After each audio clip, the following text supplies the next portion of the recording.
Okay, I think we'll probably get started now. It's 2:03. 3 is always like the magic amount of, wait 3 minutes and then you get started. So I want to welcome you all to Beyond the Bylines, our exclusive event for forward donors. I have to say, I am really, really grateful. I want to say that first to this group. I am so grateful to you, our donor audience, for supporting the forward. We couldn't do it without you. We literally could not do it without you. So thank you. Thank you for joining us today as we talk about a little bit about what we have planned for the year to come.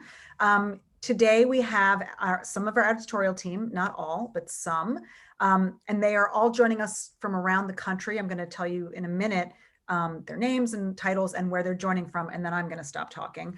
But if you could please tell us where you are joining from today, that would be great. We'd love to know. We'd love to know who we're reaching today. One of the silver linings of COVID has been the way that we're able to connect with people virtually, that we really, we could have done it before, but somehow it just wasn't standard practice. And so it was a lot more burdensome to connect by video. So would love to know where you're joining us from. I am in Montclair, New Jersey, as is Jodi. We live about a mile apart. Coincidence. So I'm going to introduce you to the group that we have here. They cover a range of different things, but one thing that they have in common is that they are all some of our newest staffers, and they all bring a real focus on change and digital and evolution and passion for Jewish journalism. And we're just so pleased to have all of them. So I'm just going to read down my list and then I will stop talking. So we have Jodi Rudoren, our editor-in-chief in Montclair, New Jersey. We have Rob Eshman, our national editor in LA. We have Arno Rosenfeld, a reporter in San Francisco. We have Benyamin Cohen, our news director in West Virginia. We have Irene Connelly, our staff writer in Manhattan. And we have Jacob Konbluh, our senior political reporter, who is in DC right now. It's sort of a hotel view behind him right now, but he's usually in New York, and he will be covering the New York mayoral race very shortly. So I will stop talking now and turn it over to Jodi. Thanks so much, Rachel. It's amazing to have a boss who's as committed to independent journalism and who understands it as deeply as you. And I just want to echo what you said about thanking our funders, our donors, and really many of you are also some of our most engaged readers and supporters. And we're just so glad to have a family of engaged readers and donors to support our work. And as Rachel said, it's really literal. Like, I was able to hire the people on this call because of the donations that you give to us as a nonprofit. I know Jacob, you may have just seen, just got a call. It's okay. He's a scoop machine, and really right before this call, just filed an item that should be appearing on the site any minute, saying that Congressman Steve Israel has pulled himself out of consideration for the ambassadorship to Israel. We hired Jacob from Jewish Insider. Many of you may know his byline from there. He's going to be leading our coverage of the New York City mayoral elections, of the first days of the Biden administration, and of the politics also in Israel and Israel-US relations. We'll get more from him about the breaking story that he's working on when he's not on the phone. Jacob and Binyamin actually both started only 10 days ago on January 11th. It's been a pretty newsy time for them. I'm going to start with Binyamin, who comes to us from a website called From the Grapevine, which was all about Israel. And Binyamin has spent his whole career in Jewish journalism. He grew up in Atlanta and worked at the Atlanta Jewish Times for a while. He has a very typical path as the son of an Orthodox rabbi who wrote a book about evangelical churches, which of course so many people do. I have just been so grateful to him. He's already injected a great bounce of energy and creativity into our team. And I want to start with you, Binyamin. Tell us a little bit about why you wanted to come to the forward and kind of your journey here. Yeah, thank you. This is really, thank you all for having us today. I appreciate it. So yeah, as Jodi said, I'm from Atlanta, son of a rabbi. All my siblings are rabbis. I'm the only non-rabbi, but I guess being a Jewish journalist is probably a close second. Jewish journalism has been my passion my whole life. I remember when I was in high school, reading Jewish newspapers on Friday night. And that was like my dream, was to be able to write for them one day. So this is really a dream come true for me. And I spent time at print newspapers and Jewish newspapers, Jewish magazines. And for the last 12 years, I've been doing digital Jewish journalism. So I'm looking forward to bringing some of that over to the Forward. Thanks, Binyamin. I want to also just remind the audience, so we love to use the chat for any comments you have that you want to share with the whole group. There's also a Q&A button, which you're welcome to use to pose questions that you want me to ask our great panel. And we really want this to just be super conversational, and we want to make sure we're telling you what you want to know about who we are and what we do and how we think. So feel free to use the Q&A button for questions, use the chat button if you want to share comments with the group. I see you're already doing that, which we are really happy to have you do. Rob Eshman, our national editor, joined in March. He's practically, he's a grizzled veteran of the Forward by now, and he is a grizzled veteran of Jewish journalism. Many of you probably know his byline too, from his years as editor and publisher of the Jewish Journal of Los Angeles. And Rob had left that job and had been doing some freelance work for a couple of years when we yanked him out of, well, we thought we were yanking him out of his home. Of course, he spent most of the time since we hired him in March working from his home, rather than traveling the country as we had hoped he might do. But Rob, tell us why you wanted to come to the Forward and how you see it. I was going to take exception to the word grizzled, but then I realized I'm in Zoom on COVID, so of course I'm grizzled. Who shaves on COVID? When I was in journalism in LA, I always looked up to the Forward as the epitome of Jewish journalism. I mean, I've known all the editors of the Forward, and I've been reading it my entire career. And to me, it always seemed both based on its history and its promise and its and the kinds of stories it broke and the ambition it had, that it really, for me, set the standard of what Jewish journalism could be. So when this whole fortuitous series of events happened, and I met Rachel and Jodi, I just thought it was like, it was really coming full circle in what I always imagined a Jewish journalism career to be. So thank you. Our actual grizzled veteran on this call is, I think, also the youngest person on this call, Irene, who is the only person on this call who actually started before me. Some of you know that I came to the Forward in September of 2019 after working many years at the New York Times. Irene came to us, I believe, in the summer of 2019, starting as an intern on the business side, and she quickly made herself an essential part of our editorial team and recently was promoted to staff writer. She's reinventing our schmooze column, and I'd be surprised if you haven't all noticed her byline, because underneath it are just gems every time it appears. She has written a lot lately about the Emhoffs and the Jewish members of the Biden-Harris clan. She is also the definitive authority on Babka, among other things. And Irene, tell us a little bit about your time and kind of how you think of your work at the Forward. Well, okay, actually, Jodi, we started on the same day. Oh, I'm sorry. I thought that was Virginia who started the same day as me. Anyway, sorry. No, there was like a big party, and it was like a party for me, except I didn't know a single person, and it was actually a party for you. I was glad to share the spotlight with you. So wait, what was the question? It was, what is my... Just like, tell us a little about I think about why you're here, what you like about working here. Well, I guess this is my first journalism job. I am the youngest person on this call. And before coming to the Forward, I had been living abroad for 2 years. I was an English teacher and a sort of nomadic freelance writer.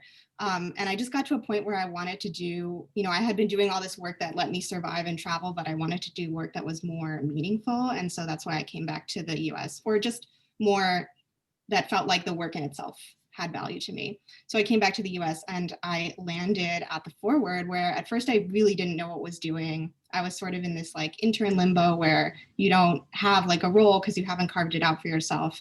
And I think slowly I started writing a lot of the things that I am interested in, which is sort of how Jewish culture intersects with broader, pop culture or non-pop culture topics. And I think that's the sort of themes that I've been most successful on. For example, the Babka article, which we love to talk about, which was about how, you know, the British Baking Show, which is a really, really beloved reality TV show that I have actually never seen, really screwed up when it came to covering Jewish desserts and paying insufficient homage to New York Babka.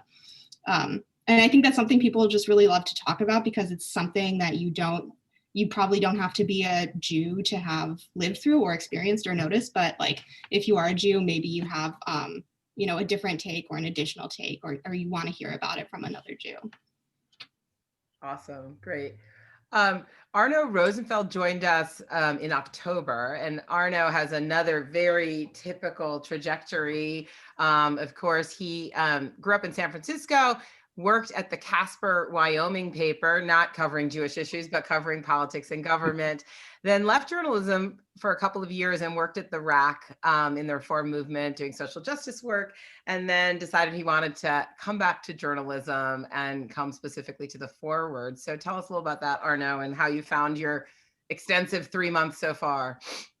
Yeah, absolutely. So yeah, it was sort of a circuitous path to get here, but one thing that was sort of a constant was from the first time I got involved in journalism, which was I started the student newspaper at Jewish Community High School of the Bay here in San Francisco. I'm normally based in DC, but back here with my family for a while. So I started that, then I interned at J Weekly, the Jewish paper in Northern California. In college, I was freelancing for a lot of different Jewish news outlets. And even while I was at the RAC working for the reform movement in DC, I was writing for Washington Jewish Week. So, you know, I never lost that connection to Jewish journalism. You know, I really love it. I think Irene spoke really well to this idea of trying to find stories that are about something Jewish, that Jews want to hear from other Jews about, and really shining a light on our community, which is such a fascinating one. So I'm really glad and grateful to be able to do that at the Forward now. I've had the opportunity to work on a lot of really interesting stories in my brief time here. It's been an eventful 3 months. So, you know, I expect that to maybe slow down a little bit, but that'll just give us time to work on, you know, some of those more deeper, interesting stories instead of just trying to keep up with the news cycle. But yeah, it's been a great time so far. Thanks. And last but definitely not least is Jacob Konbluh. As I mentioned, one of our most recent hires who started a week ago. I think he's had a story every day since he worked here, including the day before he started working here. So tell us a little bit, Jacob, about your coming to the Forward, but also maybe get us up to date on the story that you're breaking right now. Oh, well, first of all, thank you so much for being on this call. For me, it's really an honor to be part of such a great group at the Forward. So it was just natural for me to come join such a great team. Obviously, my passion is politics and issues that involve the Middle East and Israel. And I feel that at the Forward, just because we are very uniquely positioned to cover so much that is going on within the Jewish community, but also with the transition of the new administration and kicking off the election year in New York City, where so many candidates are come from either far left or you know, about to make history by becoming the first Orthodox women and so on. So I feel that the Forward is a very great platform to break those stories. And given my experience over the past 8 years, especially the past 5 years, where I focused on the Jewish angle of American politics, I feel that I can contribute a lot to this publication. And obviously, I'm always ready to hear any feedback. You know, my email is public. I'm on Twitter. I live on Twitter, so you do not have to worry about waking me up if you DM me or reply to a tweet. But I'm also very much interested in learning what you like to read about. Right now, as we transitioned into a new administration, the area of focus is both on those who undertook positions in key positions who are members of the Jewish faith, but it's not necessarily just because they are members of the Jewish faith, but also just because they're going to have very much influence on what's going to happen in the coming months. If it's on COVID, we have Chief of Staff Ron Klain, who worked on the Biden administration's response to COVID. There's a new CDC director who is a member of the Jewish faith. You have assistant secretaries, Secretary of State, Secretary of Treasury, Attorney General, who are all Jews, but also very much experienced and will have very much influence on the policies going forward.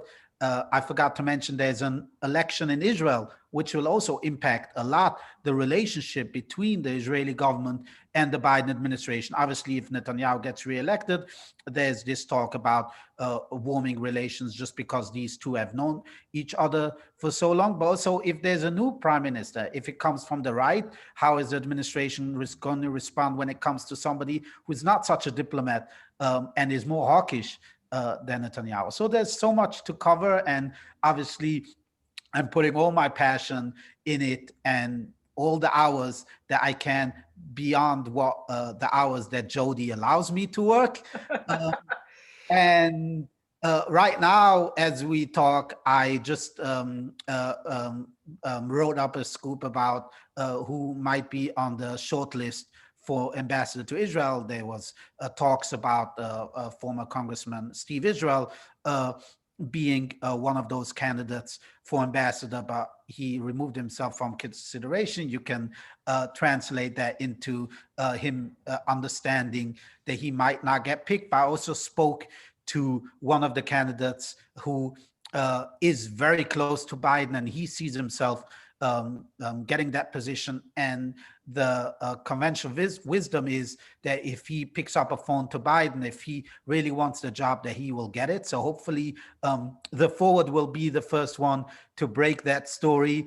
As we kicked off this Zoom, I had to talk to someone who is on the list, and just wanted to talk off the record just because he felt that he didn't want to interject himself into what the decision could be. Yesterday, I obviously wrote about Senator Chuck Schumer becoming the highest ranking elected official, a Jewish elected official in the United States, and obviously regaining control of the Senate makes him as the first Jew to be Senate Majority Leader. There's so much going on. Looking forward, there's so many stories I'm working on right now that I am sure that you would love to read. And again, I really appreciate your support, and I'm really humbled and privileged to work with such a great group. Thanks, Jacob.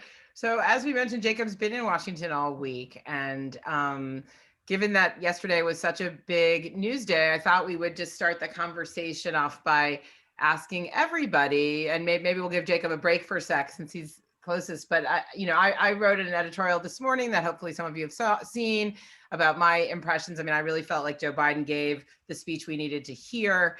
I thought that it was really interesting to me to watch the inauguration and the sort of mix of feeling like things were sort of back to normal, even in their very abnormal state. There are all these ways in which the coronavirus pandemic was so evident, and also the threat of violence was kind of evident, but yet there were lots of ways in which symbolically, symbols and otherwise, it felt like we were getting back to some kind of normalcy. And I was sort of very relieved. I read a story this morning where somebody just said, I felt I could breathe again, breathe easier. Just the idea of not being afraid of what might come out of the president's mouth was definitely a relief for me. I'll just ask everyone to kind of quickly say their impressions. What were the either the lines from Biden's speech or something you saw happening among the various people in the crowd, or even the concert at night? What struck you as something that was really meaningful for us as American Jews? We'll do Irene, Binyamin, Rob, Arno, and then back to Jacob. Or you guys can jump around as you wish. Can I pass to someone else first? I need to collect my thoughts. Sure. All right, go ahead. I mean, Arno, you start.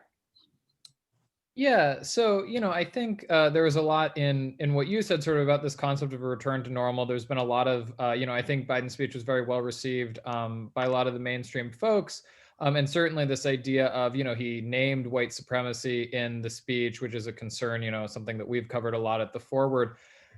The criticism, I think, from the right, which I thought was sort of, I mean, you can parse it in different ways, but it was, this idea of like, he was talking about unity, but then he kept naming, he said, we need to be unified to combat racism, to combat white supremacy, to combat injustice, as if those things did not originate from somewhere. So, Ellie Valley, who's the very controversial, I believe, former Forward cartoonist, did a cartoon of Biden with his arm around the man who stormed the Capitol wearing the Auschwitz shirt with a banner over the top that said unity, which I think paints one Jewish perspective that is saying, how can you come out and say we need to confront white supremacy with unity? Because clearly there are people in this country who, mean Jews harm, and we don't want to be unified with them. So I think it'll be really interesting to see in the coming weeks and months how he threads that needle between, clearly he wants to talk about unity and bringing the country together, and he has also made clear a commitment to cracking down on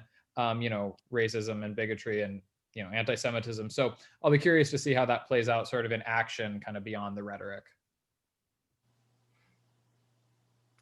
Rob, what was your take? Well, it was really interesting. Two things really quick. One is I thought the candle lighting ceremony the day before the inauguration really moved me, and it felt so intensely Jewish, the idea that you can't really move forward into the future without remembering the past. And we're kind of masters at remembering the past and marking the past and mourning the past. And I thought, I just have this, we didn't do any investigation into it. It's the moment's kind of passed, but I also think whoever on Biden's staff came up with that, 90%, I'm saying they're a Jew.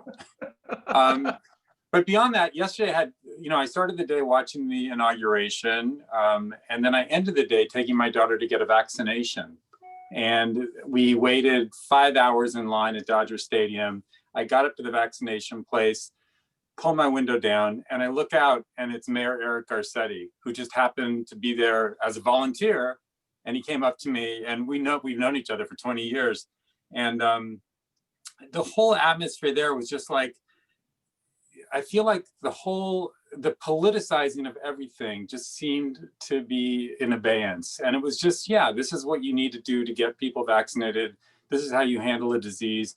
And just, it felt like some of the political angst was going out of the air. And it was just like, let's just get to work. And that was a really good feeling. And I think a lot of people are feeling that way. I also want to say, Rob, mentioning the hidden Jewish influences that may or may not have been there in the inauguration. I think one thing that I have seen a lot of liberal left-wing Jewish commentators saying since the riots on January 6th is the concept of teshuvah, that there's no moving forward unless we sort of name what happened. And I don't think that's what Biden was thinking when he made his speech, but I do think that, when he named white supremacy, which was kind of a really big step, that is something, similar to what a lot of Jews are talking about in this moment. Also, on the lighter side, it is really cool to see how many Jews and different kinds of Jews there are in the extended Biden and Harris clans. They have so many Jewish relatives, Jewish stepchildren and Jewish biological relatives, children that are, they're born to Jewish and non-Jewish parents. And I think that they're observant or they're less observant, they were raised Jewish or they didn't have so much Jewish tradition growing up. And, I think for us as Jews, that will maybe hopefully help us think about, seeing these different kinds of Jews in public life will help us expand our concept of what it can mean to be a Jew. I think what Irene said is so true, that without the true teshuvah comes with, making amends and paying the price of your actions. And people are going to, I think the impeachment is really going to be a critical part of that, like how people see the impeachment, like, will people pay a price for their actions? And even the pardons that Trump did at the last moment for Elliot Broidy, at the behest of 5 rabbis who wrote a letter, people are feeling, I talked to somebody who was close to Elliot Broidy yesterday who said, it's like, where's the true teshuvah if you don't pay a price? Has anyone noticed that Rob has a picture of him and the president and first lady behind him? It was such an obvious ploy. It was such an obvious ploy on my part. Tell us the story. See, that was There at you that was at 2016, the Rosh Hashanah celebration for the Jewish community at the vice president's house. It was a meet and greet, and his son had just died, and I was really worried about it. I called my wife, who's a rabbi, and I said, what should I say to him? What's the right words? I want to say something comforting. I was so nervous. I couldn't think about anything else but what I was going to say to him when I finally got a chance to meet him. So I'm standing in the line, and I got to meet him, and he instantly grabbed my hand, pulled me toward him, said it was so great to meet me, blah, blah, blah, and then pushed me aside. Didn't give me a chance to open my mouth. And I just know that that's exactly what the plan was, what his modus operandi was, to keep awkward people like me from invading his privacy. You used to have a picture of Melania and Trump back there, right? No. Yeah, I just cut the heads out and put the Biden and Jill's head on. Binyamin, what was your big takeaway from yesterday? What really struck you? I think did we have a drinking game every time he said the word unity? We should have.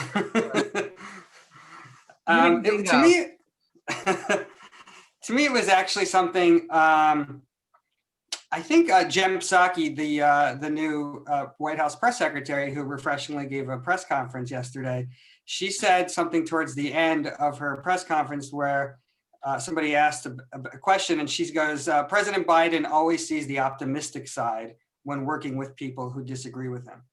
And it got me thinking, I live here in West Virginia, which is, predominantly, voted for Trump in both 2016 and this year.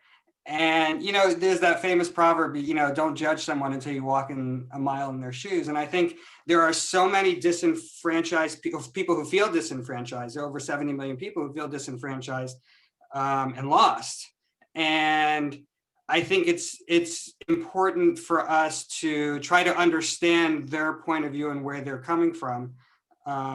Even though, many of us are excited about, Biden and what that brings and what the future holds, I think it's important that we not lose sight of those people and try to help understand them as well. Totally agree. So we already have a bunch of good questions from the audience, so I'm going to start right in with them because why not? And we'll start with something from Manny Schifris. I hope I'm pronouncing that right. He has two questions. First, he's asking, what can you tell us about your readership, which I'll give a little picture of in a second. And then the second question, which I'll just throw out so y'all can start thinking about it. He said, we ran an article about the minion in Biden's cabinet, which was one of what Jacob wrote.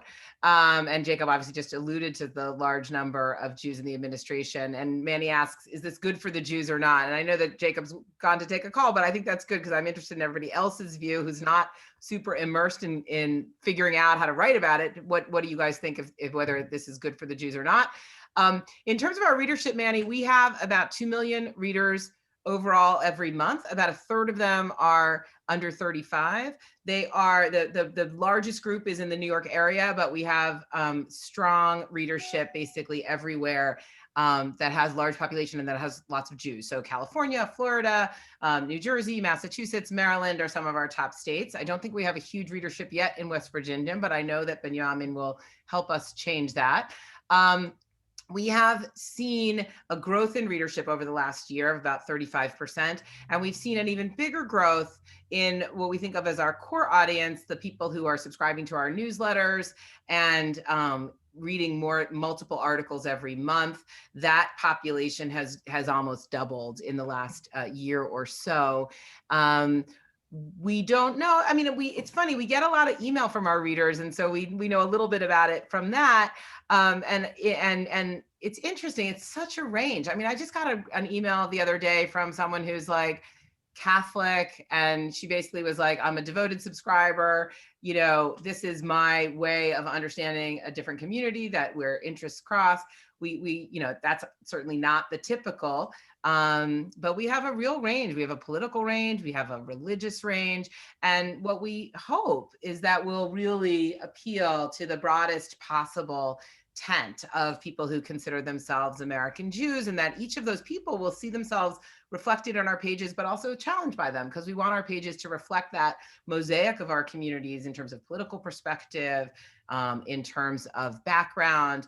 And we also want there to be on-ramps in our coverage for all kinds of Jews, as Irene was talking about a little bit more. Rob, in addition to being national editor, is our food editor, and a lot of younger Jews are really getting connected to their identity through food. So we want that to be a place, a hub of activity for people to connect to their identity and go a little deeper. We've had a historic commitment to arts coverage that we're only expanding. That's another avenue.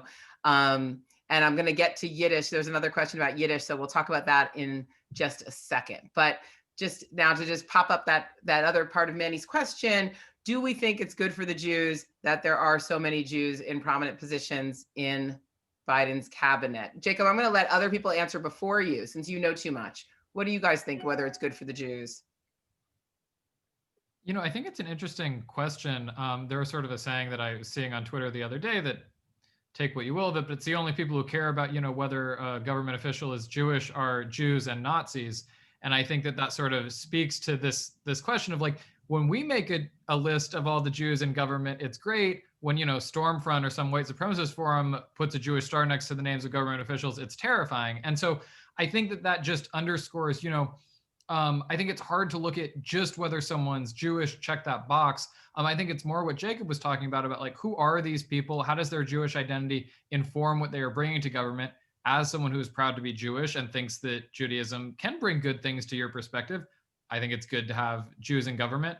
And I think certainly it is good for the American Jewish community to continue to be well represented throughout major public institutions. But I think it is hard to just say, oh, that person's a Jew, that's great, because of course, as Jodi mentioned, Jews come in all shapes and colors and viewpoints and competencies. And so, I don't think it's an easy kind of binary.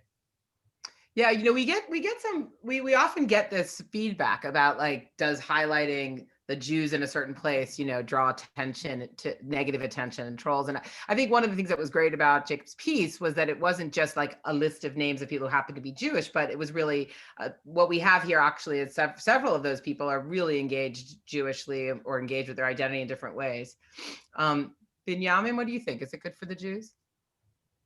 I think it is good. I think it is good for the Jews. I agree with Arno that when other people say it can, you can cringe at it. But I think, having Jews in high places is good. I mean, you look back at President Obama when I think it was his chief of staff who helped institute the first Passover Seder at the White House. Things like that only happen when you have, Jews with Jewish backgrounds who are in the room, and it may not be as important as, an Iran deal decision, but I think those things are important on some level. So I think it's good to have the Jews around.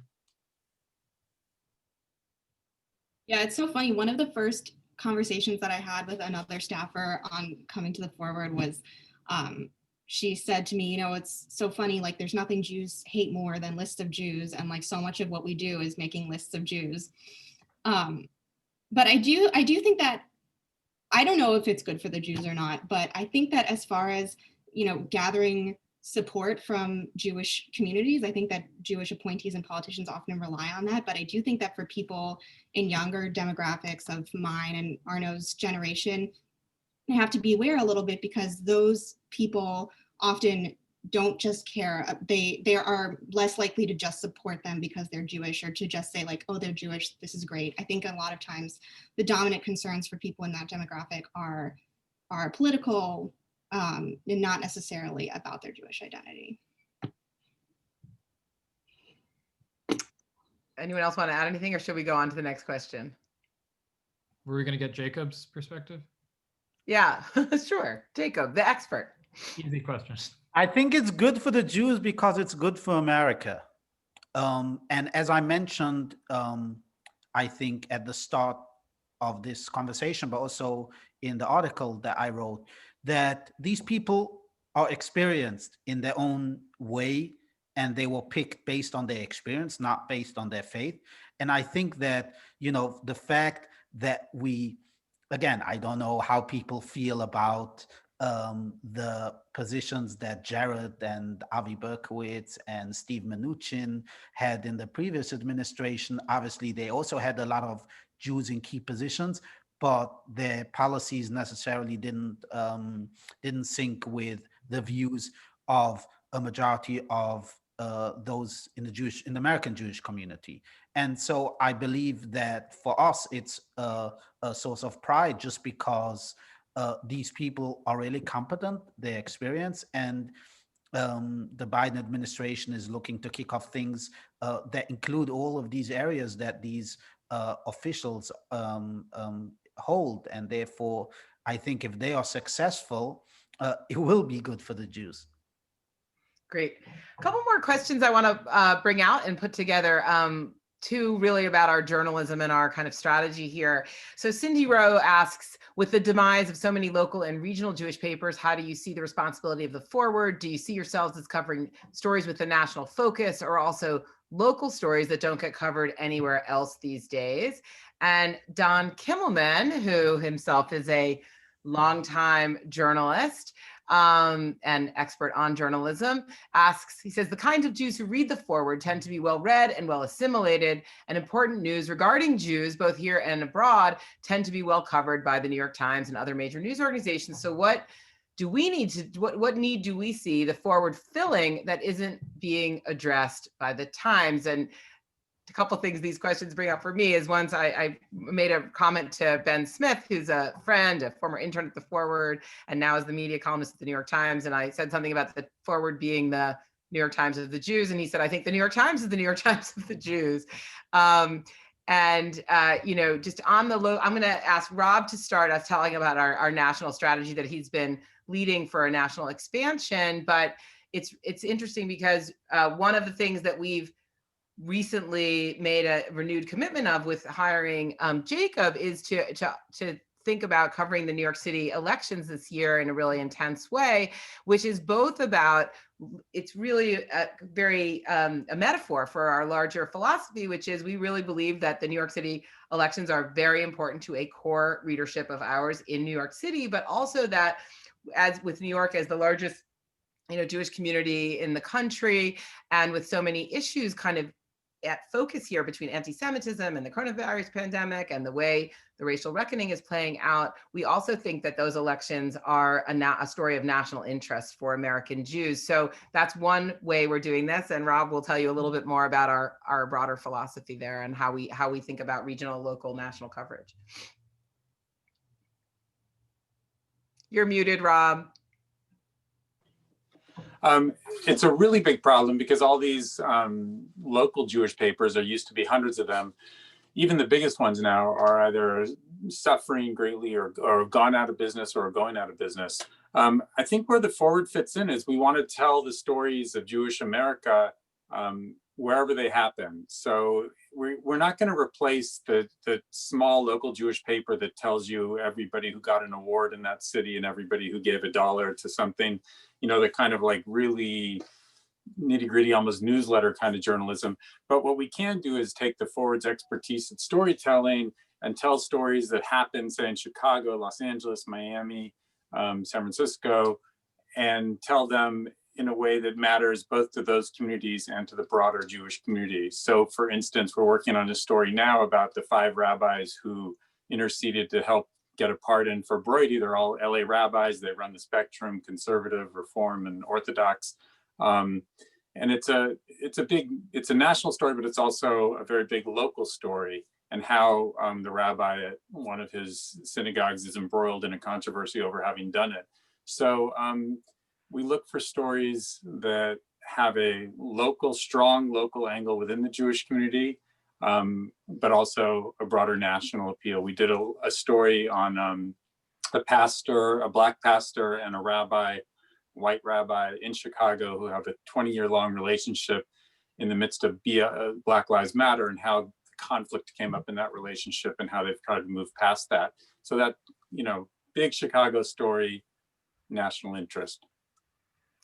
Yeah, and I guess I'll pick up on Don's other question about, what do we, how do we not just repeat the times? And actually, this is a subject of our conversation almost every day in our editorial meetings, is sort of what is the best use of our resources in terms of bringing original thinking or reporting to our audience. And I think, what's the Jewish angle? What's the Jewish story? And there are a couple of different ways that plays out. One is, I really believe that the Jewish community deserves strong original reporting, independent journalism, and accountability reporting for its own institutions and its own powerful figures. And Don is asking another question. He said he asked my predecessor whether the Forward would do an article on the disproportionate number of Jews who were exposed in the Me Too scandal, and that Don told her that Jews were certainly uncomfortable, aware of the fact, and she said, no, they were not going to do such a story, although there was a lot of coverage of some of those individuals. So Don is asking if I would have made the same call. And I mean, I think it's hard to always know exactly what the circumstances are, but I think the answer is no. Like, I think that, if Jews are disproportionately represented in any group, that is worth note and worth exploration and explanation, I guess. But to get back to that larger question is like, so there are two parts of it. One is to really report intensively on the Jewish communal world. What are Jews and Jewish organizations and Jewish leaders and Jewish money? What are they doing? What are their conflicts? What are their innovations, et cetera? And then the other thing is to find the meaningful Jewish angles to perhaps a more mainstream story. And we do that in the culture space, in the political space, really across the board. And sometimes it's about, I remember, this is a kind of funny example, but during the vice presidential debate, when there was the fly on Mike Pence's head, like the next day there was PJ Grissar, one of our culture correspondents, had this great explanation of some Talmudic connection around the fly. And it's like, sometimes it's esoteric and like that. And it is something that's really about situating American Jews in the news map, in the news conversation, with a distinct and specific thing that is not going to appear in the Times. I mean, some of the stories that appear in the Times about Jews, we could have done, and if they do them, we're not going to do them. But there are others that they're never going to do. They're just never going to do with an intense focus, with the same kind of Jewish knowledge and context that we can bring to it. And so we're looking for that more unique lane. Anyone else want to build that answer out a little bit about, how do we differentiate ourselves? I mean, I think it actually connects to the local news question too, because part of the travesty of losing local Jewish news and losing local non-Jewish news is that those are feeder stories. So often you would see a paper story in, say, the Phoenix, Jewish paper, that they would just cover as sort of a one-off, and we would say, oh, this sounds like a really interesting character. Maybe everyone in Phoenix knows them, but they don't know them on a national stage.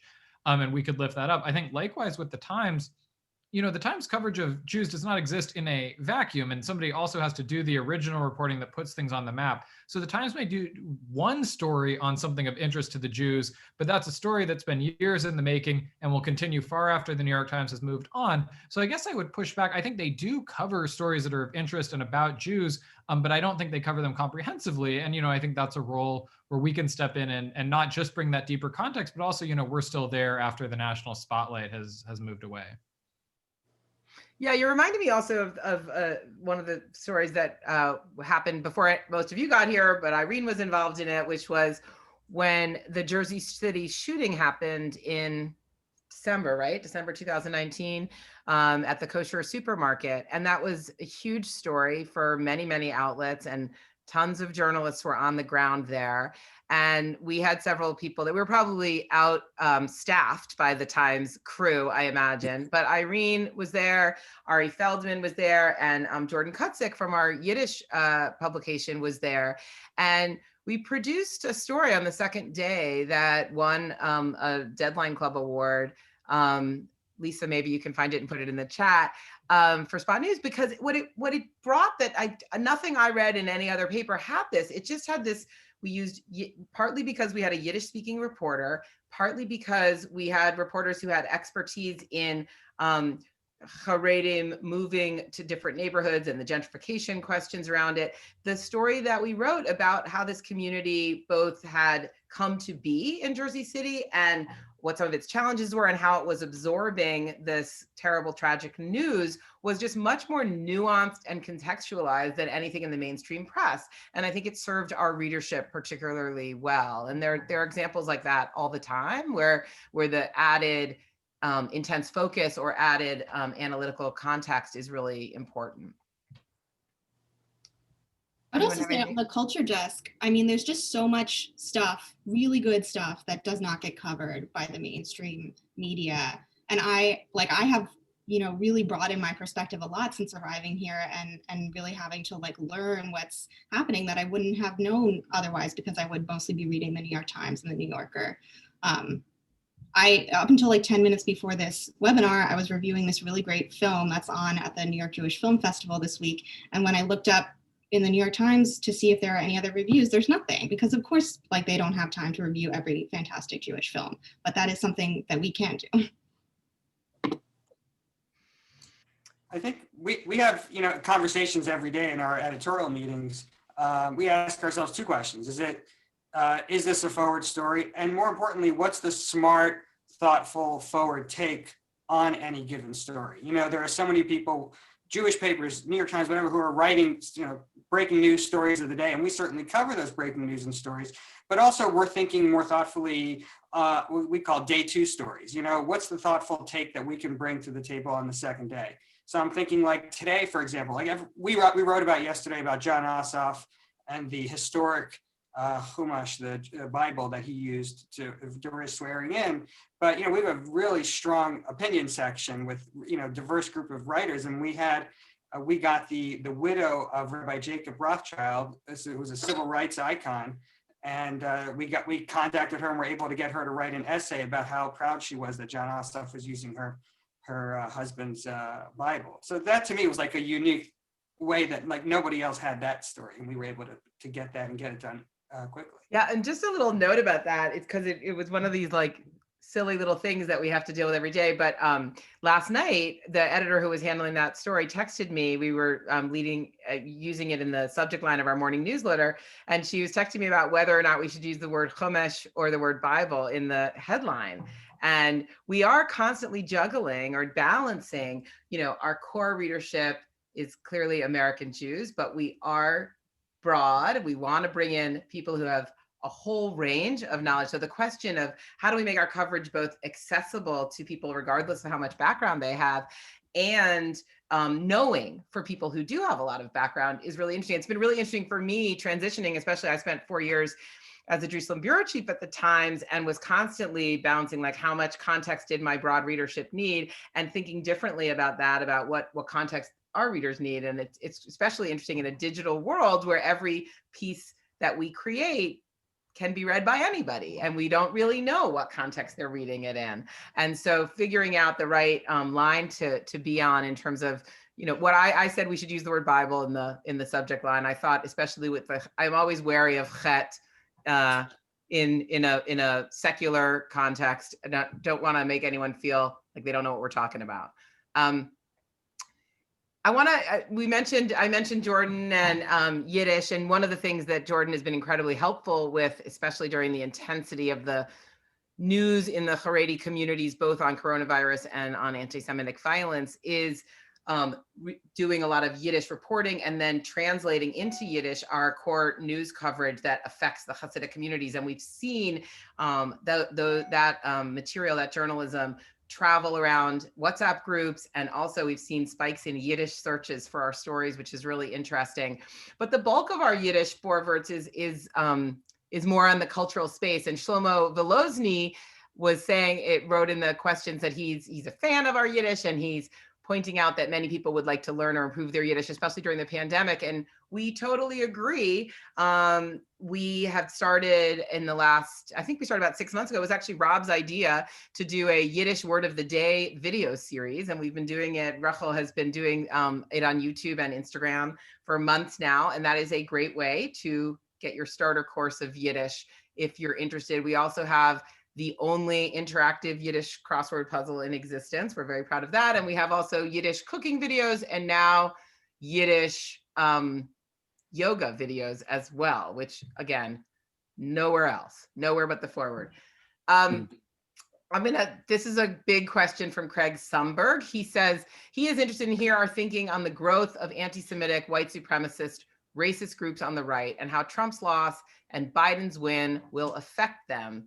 And similarly, what about the threats to the civic fabric from the far left as well? I know all of us think about this a lot, so I'll throw it open to whoever wants to start and then people can jump in.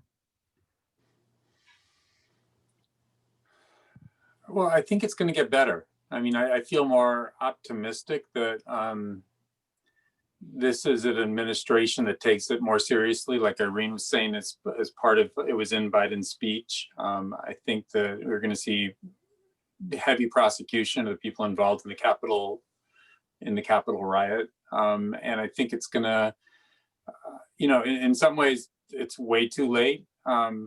And in the other ways, I always worry that we're always fighting the last war on terror and that we're going to ramp up for this and then something else is going to be the real problem. But I think now you're going to see a serious clampdown on these groups. When we talk about who's going to pay the price for it, I think it's going to be interesting to see how social media which is so much a part of this problem, what price they're going to pay, and whether they'll just be technological fixes or workarounds to these groups, or whether they'll somehow be able to really clamp down on the social media aspect of it. Yeah, I think I have a little bit less of an optimistic take than Rob. I do think that the rhetoric matters a lot and national leadership matters. And certainly a lot of these people on the right felt empowered by Trump. And in some respects, people on the left did as well, because what they were hearing was so offensive that they felt like, well, all bets are off. We can just go out and kind of go wild. But I think, Ken Stern, who studies hate and extremism at Bard, was making this point that, if you look at Trump as the problem, or at the social media companies as the problem, or even at the white supremacists as the problem, yeah, there's going to be a better response to that over the next 4 years. But if you look at them as symptoms of something else, or expressions of alienation or hatred or division that people feel, it's not clear to me that this will be solved under the Biden administration. And in fact, if, we don't see a robust economic recovery, if we don't see answers to people's concerns over healthcare and jobs and all these things in their daily lives, we may be fostering another situation where in 4 years or 2 years, there's a backlash where we sweep more of these kind of people into power who do foster that division more. So I think, yeah, the rhetoric will tamp down, but I think we'll have to be really careful to watch kind of the material circumstances in the country over the coming years. And I think that will be part of the Forward's coverage as we look at these issues. Great. So I just realized we're almost out of time. So I want to first of all thank all of you for coming, and thank Lisa Lepson for organizing this event. This is the first time we're doing this, so please send any feedback you have to us. I'm going to put my email in the chat in a second. There was also a question there about how we get different voices. Cindy Rowe asked, and I want to say we are constantly on the lookout for new voices, and we're looking at, is someone saying on something on Twitter that could turn into an article? Is something published by another organization that we could jump on? And I'll take all the suggestions at rudoren@forward.com. I hope that we're going to have one last question in a sec, but I hope that you'll join us also for other events upcoming. We have one coming up on white supremacy and disinformation in particular. And we are doing also a series of events with our Forward 50, the members of our Forward 50 list. We've had 2 and we're doing them weekly. So please watch out for that. And I hope that you'll continue to read our coverage and share it on your social networks. I'm going to close with the question of what should people be looking for in 2021? What are you excited about, either whether a story you're going to be working on, or what are you looking for in terms of wondering how some news event or news theme is going to play out? What are you watching? What's one big thing on your radar for 2021? We'll have everybody answer that as quickly as we can. Whoever wants to start. I'll start. I'm really excited about a story we're going to publish on International Holocaust Remembrance Day. It's an investigation that's taken about 3 months into statues around the world honoring people who took part in the Holocaust. That kind of got overlooked in the whole protest against statues honoring Confederate heroes. So I think that's going to be really interesting. I know it's interesting. And I noticed there's some people on this call from Miami. So I'm just saying we're always looking for stories from Miami. You could always email me, eshman@forward.com. I'm looking Irene, forward what's on to your radar? Oh, sorry. Oh, sorry. So one thing that Jodi and I talked about a little while ago is that I steward our daily entertainment blog, the Schmooze, which right now is mostly for celebrity news and things that are going on with pop culture and the internet. But it seems like people sort of like the colloquial, chatty tone of the Schmooze, although if you don't, you can email me. My email is public. And we have been talking about taking that that tone into other kinds of articles like profiles, cultural coverage, commentary like that. So I'm really excited to expand what the Schmooze is in 2021. Go ahead, Arno. Oh, I was just going to say, I'm excited to see sort of the like IRL, the in-person Jewish world come back to life, you know, with the vaccine, hopefully this year. And I think there'll be a lot of interesting stories about the lessons we've learned and how people are bringing that back to things and what parts of the virtual world stay. But there's been so much cool stuff online. I'm just really excited to see what happens when we can all gather in person again. Jacob, and I'll mention that someone also asked in the chat if you think that Netanyahu is going to win again. So maybe you can incorporate that into your answer. Right. So I actually, great minds. I actually thought about adding that to the list of coverage other than the Biden administration and New York City. There's a big election coming up. It might be the first of another few elections.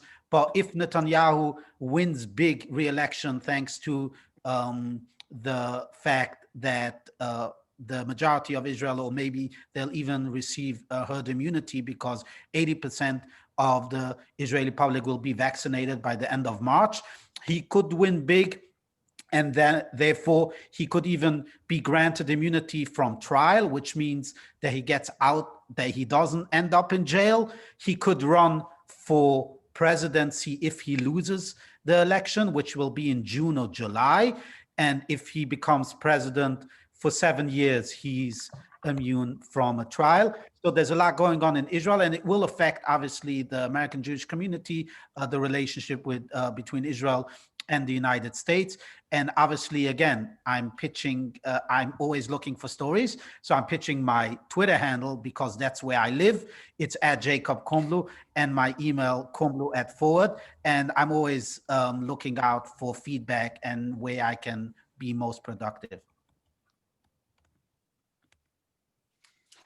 I was just going to follow up with what Arno said. I'm really fascinated to see how we all emerge in a post-COVID world and how it's going to impact synagogues and Jewish nonprofits. And I mean, there's probably a lot of pros that are going to happen and probably a lot of cons. And I think that both of those stories are going to be interesting.